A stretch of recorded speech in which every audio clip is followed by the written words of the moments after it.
Hello and welcome to Audio Gyan, an Indian podcast for those interested in design, philosophy and arts. Audio Gyan documents thoughts, ideas and insights from known and unknown gems of India who have done some remarkable work in their field of interest. Visit audiogyan.com for more Gyan sessions. This podcast is brought to you in association with Culture Shop. For those who are not aware of it, Culture Shop is a platform for some of the top cutting-edge Indian graphic artists from around the world offering affordable art and quality lifestyle products reflecting the new India. AudioGyan along with Culture Shop in this new season will be interviewing some of these brilliantly talented artists from India. Do check out cultureshop.in or visit their physical store in Bandra and newly open in Kalagoda. So today I have Ameya SK with us. He's a Mumbai-based artist, independent graphic designer, a product and a user experience designer who dabbles in illustration as a means of self-expression. More importantly, an artist who specializes in icons, a lover of line art, iconography, steampunk, mythology and other fantasy-driven themes. His expression of art is militaristic and futuristic. So thank you, Ameya, for giving us your time and welcome to AudioGyan. It's my pleasure, man. Like to join you guys. Yeah, cool. So today we'll be discussing about icons in general and try some discussing what are icons, how they evolved and what is the current state. And I believe you worked for housing.com also, right? With the no, with Flipkart. With Flipkart, okay, yeah. And quite recently with Yatra. So can we just start, can you share a brief history of icons in India? How, when did they start? How did they emerge? And some background about it? Well, icons in themselves, I think, personally, they started with any kind of communication with mankind. Mm-hmm. Like our very first touch with the prehistoric man, if we are going to consider that as prehistoric art, those were technically icons. Break down whatever you see, like a mammoth or whatever that you're hunting, and bring it down to its most basic form, just geometric, and getting the point across that people were hunting. Mm-hmm. And but contextually as more like icons, I guess in India we have again with all the religions, from everything from Hinduism to pre-Judaic or any kind of religion has always been following icons. Mm-hmm. So I mean, if you think about it, possibly one of the first icons in the country would be the swastika. Mm-hmm. I mean, it just breaks down some ideas and makes it symbolic. And you see it and you understand what the context is.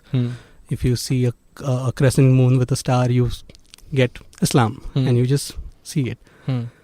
So, I mean, I'm guessing mainstream icons pretty much started from there. Like any kind of religious communication. But as a graphic design tool, I'm guessing it goes back to, again, pre-independence. Something, I'm guessing more along the lines of whatever design system was put in by the British or, especially in cases of road transport or anything. There was a proper context to it. There were proper icons set up over there. Since then, I think a lot of things have changed. Yeah.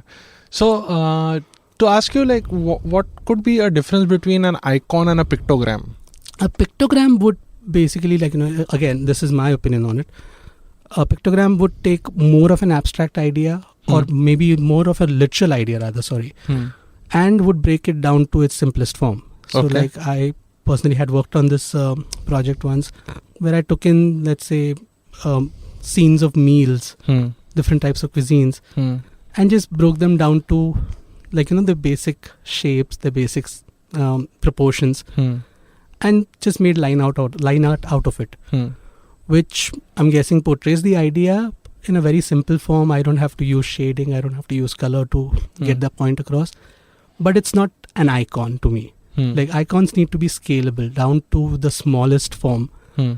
Because the communication could vary from print all the way up to promotional art on the streets, signages. It could be across digital platforms, it could be across anything, and they all need to say the same thing. They all need to look and say the same thing. They need to communicate the same value, the same logic. You can't waver there. Correct. Pictograms, not so much. Pictograms, you can just take some liberties with making them a bit abstract with their idea, with their interpretation. So, I mean, that's the way that I see it. And then, from whatever I know about pictograms, I haven't seen a huge development in terms of pictograms in the Indian space. They are more standards which we follow on airports and stuff like that. And so what are the challenges mainly while designing Indian icon? With an Indian icon, what I'm guessing again, with the number of languages that we have, iconography in a way is kind of a language, right? It basically just has to have the same kind of ligatures, the same kind of values that any kind of a typeset would have. Except the number of languages we have and the number of cultures, they tend to vary a little bit. And everyone tries to own their own little piece of it. So that's where I think some disparage ends up happening. If I can give a very tiny example, driving down from Bombay to, let's say, Pune, you suddenly see a change in one signage for sure, which is a no parking sign for some weird reason. Both of them are saying the same thing. They're saying that no parking on certain dates. Except they do it differently and we do it differently. Can you explain how? Pune basically doesn't go for any icons or anything. It just says, it actually goes for the reverse. It doesn't say no parking on so and so days. It says parking, just puts a P and 2, 3, 4. 2, 4, 6. Yeah. So you understand that parking on even days. That's it. That's the signage. On the other hand, Bombay follows a no parking and a very tiny lettering below it, which goes 2, 4, 6. Yeah. So you have to spend more time. I personally think that the Pune one nailed it. But that's within a radius of 150 kilometers, and we have a communication change. Why shouldn't it be more streamlined? That, hey, guess who's doing it correct, and let's just follow the system. Correct. But it's everyone wants to hold on to their own little piece of it and go hey, this was my little contribution to it. So there's a little disparage that happens there. And if we think about pictograms, I think we have an overlap any which way in our current systems. Our schools ahead signages. Again, I don't know why I'm so obsessed with the traffic signage for any iconography followed in that. But considering, I think most people see those. The schools ahead wala sign is very weird. It's two kids. I don't think it can scale down. I don't think it can scale down to its minimalist form. And it's more of a pictogram taken from a picture of two children crossing the street, and you just made it black and white. Yeah. But maybe a different idea would have worked better to just visually tell you there's a school ahead, drive slow. That's it. I mean, that's what you want to get across, right? Correct. You don't want people thinking what school, what kind of kids. You're kind of putting that context when you show pictograms. Yeah. Instead, just another kind of signage, like when we see a cross, we just know there's a hospital ahead. You don't care which hospital, you don't care which clinic, you don't care which pharmacy. You need medicines, you pop in. Yeah. Why isn't something like that followed all across? Yeah. But yeah, I mean, that's... Yeah, I think even I'm super annoyed with those no parking signs where the no parking is written in a smaller font, but Mahesh tuitions is big. So that's another story. That's pretty much sums it up, I think. We want to own our culture and our communication to the point where we don't care if the point gets across, and just our little contribution to it. Yeah, cool. So coming back to the icon bit, can we discuss something more about what are the characteristics of an icon? I personally have designed few icons in Clear Trip and other places.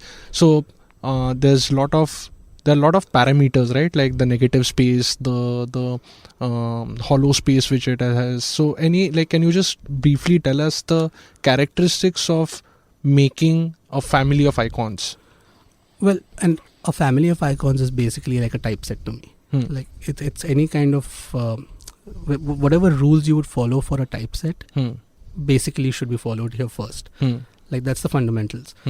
The same way that you would, let's say, if you were designing a typeset right now, you don't put the first alphabet in serif and the second one in sans serif. You suddenly don't move on to some other radius for your curvature. Your ascenders don't suddenly go, this alphabet would look prettier because this ascender would be longer. It has to follow this one metric. The same way with iconography as a basic form. After that, I would go with negative space and everything, when you but again, not wavering from the main idea that you want to actually communicate. Correct. And making sure that again, personally, when I'm actually designing the icon, an icon set or something, I normally make it at the smallest size because then I can scale it up. Correct.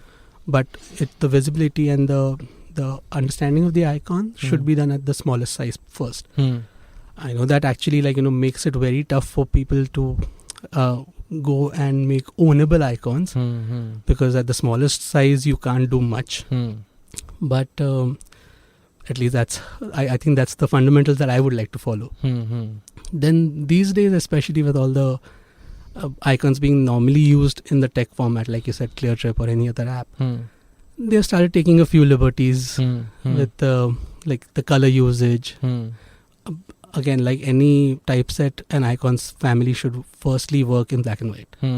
If it doesn't work in black and white, if it depends on color, it's not an icon family to me. Correct, yeah. But when I'm designing it, there has to be firstly a grid. It has to be scaled down to the smallest size and just follow whatever first characteristic you put to your first icon should be followed as a rule. Okay. Like your curvature. Or then you can have iterations also, like when you move on to the third or the fourth icon and something evolves there, then you can marry that icon back to it. Yeah. Again, the same thing with a typeset, right? Yeah. I'm pretty sure when typographers sit down and they figure out, I'm guessing they normally start off with an S, is what I've heard. Just because once you start off with an S and by the time you reach a Q, you don't suddenly go, oh, you know what, I'm not going to make a better Q. If you end up finding something better by the fourth alphabet, you can adapt it back. Correct. And the same thing goes for an icon family, but not making them disparage, from this icon doesn't look like it belongs to this family at all. Or rather, the whole idea of all of them, excuse me. But also the fact that the very first thing I would follow is stay away from abstract icons. Because again, iconography in a way, when you're talking about communications, it should be all across the board. Correct. Regardless of culture, regardless of language, regardless of social status or social classes, I'm guessing. Everyone should understand it. You might not be educated in English, but you should still get what the icon actually does. So maybe for all I know, someone who's not educated in English but is educated in another language wants to use ClearTrip. The lack of understanding should not hold him back. He should know exactly what he's doing. If he's booking a flight ticket, if he's booking a hotel, he wants to know that, just take it forward. Correct. But these days, I don't know. Yeah. So can you tell us some of your experiences while designing the Flipkart icons family? Oh, it was actually a very good experience. I had worked with this one studio. I had worked with two studios for the same project. There was Umbrella Design and there was this brilliant design firm based in Bombay called Thought Over Design, who were handling more of the UI.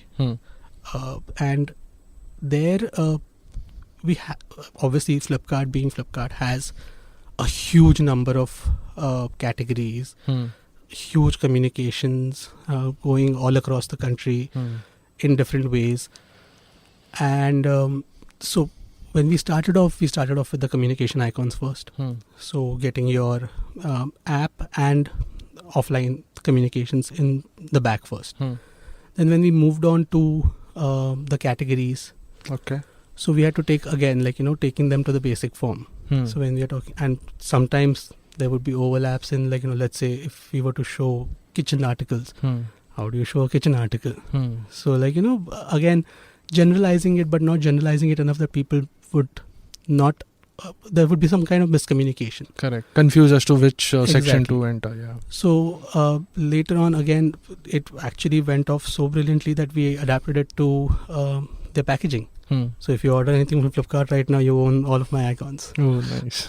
on the box. But that's how it started, like, and it as you mentioned earlier, it kind of evolved in that, like, when we started off with the icons, then we started realizing that, hey, you know what, it's following a story, because everything is available in one place. So, like, taking that idea forward, again, it had to be like with any kind of typeset, we had to figure out what kind of a design aesthetic to follow. Like, should they be friendly? Should they be stark? Should they be sharp and edgy? Or should they just be like, cutesy? Because at the end of the day, your Flipkart users vary from possibly 15-year-olds to 65. So in which case, all of them should understand it, all of them should get it, all of them should feel warmly towards it. And not be feeling alienated that I don't even understand which section I'm in. Correct. So following that, it was quite a challenge, but it was a fun challenge. Like, can you tell us something about how can you, as you mentioned, these different styles, right? Like cute or rounded edges or different sharp edges or stuff like that. Like, how do you create a unique style and still be effective in communication? Guess when I would want to make a unique style and still be able to hold on to the communication, I would not mess around with the shapes much. I mean, the idea that, The core shape of it, like... The core shape of it. Okay. It's with the curvatures, the color usage later on, or the kind of breaks that you would have in your icon set. The same way with any kind of typeset. Like, I'm guessing to a layman, there's not much difference between an Arial or a Helvetica. They think of it as sans serif. Yeah. I would love to follow that as a pattern for, for any kind of icon set also. Even if it's ownable, if it's something that is more unique.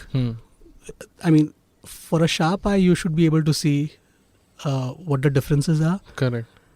To not such a sharp eye, you should just be able to go like, hey, this one looks better than the other. Like a Helvetica will end up looking like better than the other. I'm guessing I just made a lot of designers squirm. But it's the same thing. Like, there should be small nuances, not major differences to the point where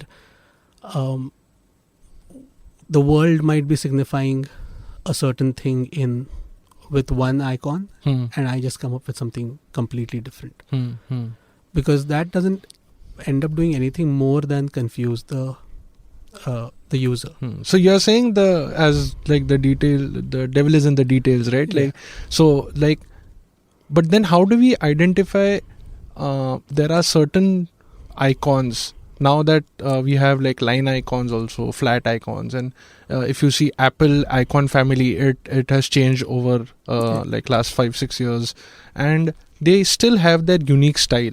So I can digress this to probably emojis also. Like the emojis core function is same, but every product or every brand like WhatsApp, Facebook, they're trying to portray in some different style. So same with icons. If we keep the core shape same, what does it take to make it uniquely identified that this particular font is with Flipkart only? Like you look at that icon and you identify or associate it with Flipkart. What does it take to do that? Well, taking that as an example, I would say, like, if you see the Flipkart icons right now, every icon is rounded. It has this one particular minimum radius and a maximum radius. So because it's to portray that as a family first. I'm guessing, like, with usage, more users get acquainted with it. They start identifying with it. Okay. But at the get-go, it doesn't.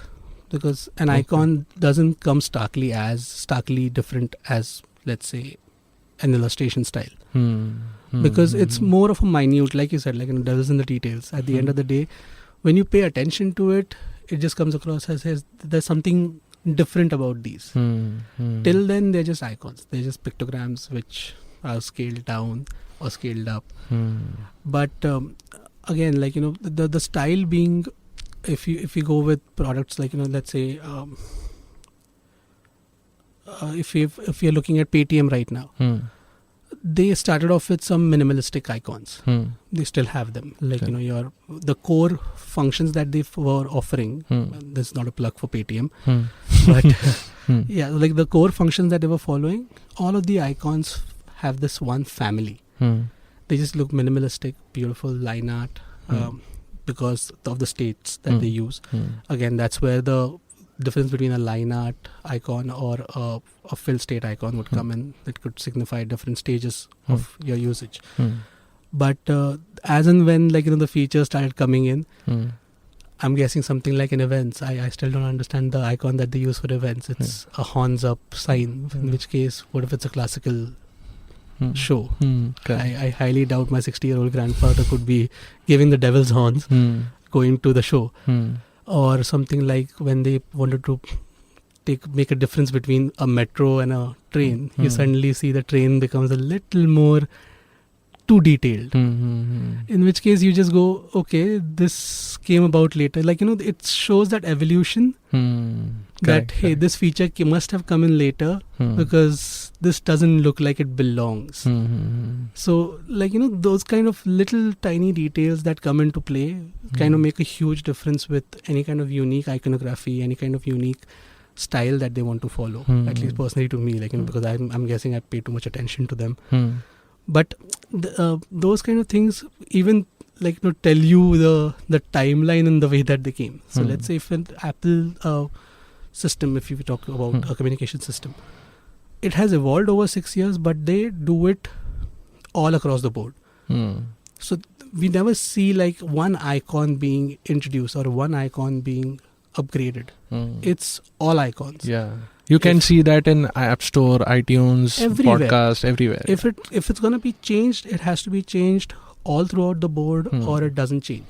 Till then. Even your Android design language that they followed later on, the material design language, till that point, nothing changed. And after that, all of their apps suddenly changed. Correct. Because, like, that became coherent, that became a style, that became a language for them, which was brilliant. But when those little nuances start creeping in, that's when you realize what's been introduced first, and then something a little later. Correct. I mean, again, to take the Paytm language ahead, the color usage is what makes it unique. Because, I mean, you see those two shades and you just go, yeah, hey, that's quickly Paytm. Identified. Yeah. Again, but if you ask me, there's a very good chance a layman would just, if he or she uses PayPal and Paytm at the same time, I don't see the difference. Yeah. So, I mean, the color usage will just come down to, I don't know which one this belongs to, but as long as I'm getting my train ticket done, I'm happy. Yeah, sure. Cool. I think obviously there are a lot of things to be explored overall in the icon space, and I would like to just keep this conversation very restricted to introduction to icons in general, so that probably even I can dwell more on different questions and have you again on audio again. The last thing which I wanted to ask you is, like, what's your source of inspiration? I'm definitely not looking for dribble. No, actually, I can only pitch one dribble for it, for sure. There's a fellow called Ryan Putnam. He is someone I would blindly follow when it comes to especially iconography, but more of a design language also. Because he thinks in the same way. Like, any idea should be brought down to its core shapes, its core its core meaning. Just because you want to show a boy or a girl doesn't mean you have to dwell in too many details, suddenly start giving him a stubble, this, that. It should just be, it should be a glorified version of a stick figure. Let's put it that way. Simply because a stick figure will not fly with clients, I'm guessing. Correct. But at the end of the day, if we think about when we used to draw stick figures, we all understood the meaning. Hmm. So he does that, and any kind of for inspiration for iconography, let's see. Yeah. I would go for the standard manuals for any kind of British government services like the NHS or anything, because they had also figured out there's going to be a standards manual. So there's no disparage. That's what I love about any kind of communication art. Yeah. Because you could go from one to the other and you know exactly what a sign means. Correct. Except when there is different organizations acting in the same space, they all try to mess around a little bit here and there. Yeah. And that, again, to me, it kind of adds some level of miscommunication. Okay. Because the user could get confused. And at the end of the day, your job is to make sure that the user gets what he wants to get. That's it. Yeah. If it doesn't do that, then what's the use? Yeah. But, getting back to your inspiration. Yeah. Let's see. Material design. The language is brilliant. It's beautifully set out. If you follow their icon guidelines that they have followed, they're on point. Okay. Like, literally on point. I would say even better than Apple's, because Apple's still a little vague when it comes to, hey, you know what, add some quirk to it if you want. These guys have just laid it out. Like, that's iconography 101. Yeah.